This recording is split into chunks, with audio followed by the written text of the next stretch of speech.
social media accounts, and do remember to tag us. Our tagline is out there for all of you right there. So may I please request all our guests to take a seat as we get set for our next segment and the next round of felicitations right here. Once again, welcoming all of you to the Economic Times CEO Conclave 2022, our second edition powered by Commerzify. And as I thank all of you for your kind presence, I'd like to request all our guests at the back end of the hall to please take a seat. I request all of you to please put your hands together for Mr. Kabir Khan, film director, screenwriter, cinematographer. Somebody has put together movies like Kabul Express, New York, Ekta Tiger, 83 and whatnot. Very, very warm welcome to you, sir. Thank you so very much for joining us. And may I please request for a microphone because I'm sure our audience is looking forward to hearing from you. So thank you for joining us. Thank you so much. Great to be here. Good evening to everyone. It's always good to be back in Delhi. That's where I grew up, and so it always feels like coming back home. So as we unfold an evening of memories and so much more right here, you know, when we talk about the sort of movies that you've put together, the first thing that really comes to my mind and something that we'd like to ask you is, what do you think is true? Which of the statements do you think is true? Is it that movies inspire life, or does life take inspiration from movies? I think both are true.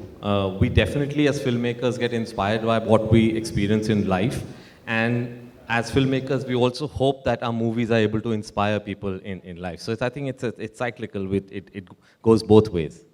Very well said. So let me ask you, you know, your latest 83, something that really does talk about teamwork and how when a team really does put together all the effort, win isn't far. How is it that you feel in real life, and you work with a huge team, how is it that you connect with your team members and put all that hard work come close? That's crucial. I mean, to be able to connect with your team is, I think that's the principle of being a director, because at the end of the day, you know, when I'm writing a script, I'm writing all alone in some room, it could be anywhere around the world, and I'm creating a scene, but ultimately that has to come down, and about 200, 300 people have to help me bring that scene to life. So to be able to, you know, get everybody's energy to be the same as mine, to be able to be inspire them, because, you know, as filmmakers, we'll go the extra mile, right? As I say, we'll give our life to make that film. But not everybody on the set is as passionate about it. So you have to get them really excited about what they're doing, excited about the story that they are also telling, and that's the only way a film can be made. Right, and how very well mentioned by you here. So let me ask you, if we talk about your personal journey from the days that you worked on documentaries to now commercial cinema, how has the journey been? How do you think that you've evolved as a leader, as a filmmaker?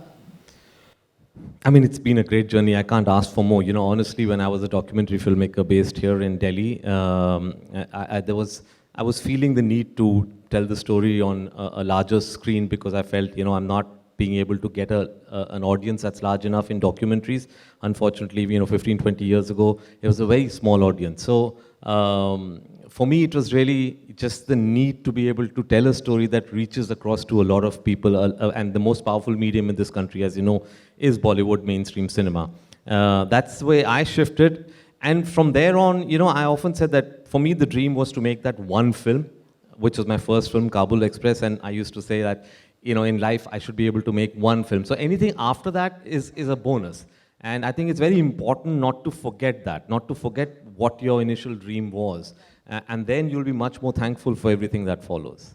So really, all about being grateful and working towards more. We have a room full of leaders right here, and you yourself are one. So let me ask my final question to you. What do you feel is a quality that every leader must possess, whether it's in filmmaking or any other industry in the world, that you feel can really take you to greater heights? I can't say for, you know, all the leaders here, stalwarts in their own field, but definitely in filmmaking, it has to be patience. Patience and empathy. Otherwise, you'll end up shooting people not with a camera, but with a gun.